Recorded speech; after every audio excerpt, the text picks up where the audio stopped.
Wait a minute. Kamusta kayo ngayon mga kaibigan? Ito na naman, John Idago here to give you your dose of inspiration at syempre reflection.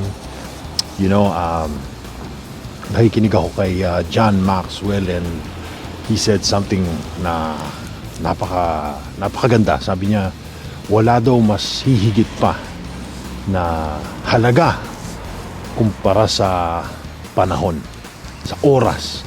Dahil mas mahigit pa yan sa pera, mas mahigit pa yan sa kung anumang material na bagay. Dahil once na nawaldas mo na yung iyong panahon, once you lose time, it's gone. It's over. It's forever gone. Hindi na yan maibabalik, hindi na yan madadagdagan pa. It's over. And I think kailangan natin yang intindihin, kailangan nating tandaan. And that's my message for you also today.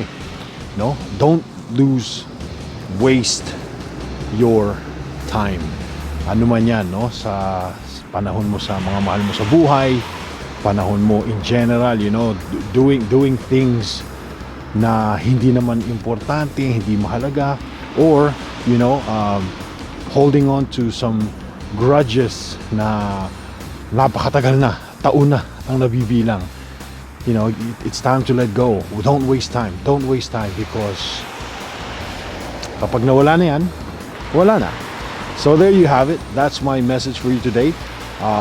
Again, if you're new to this channel, please subscribe, click the like button, share the videos, and I will see you again in the next video.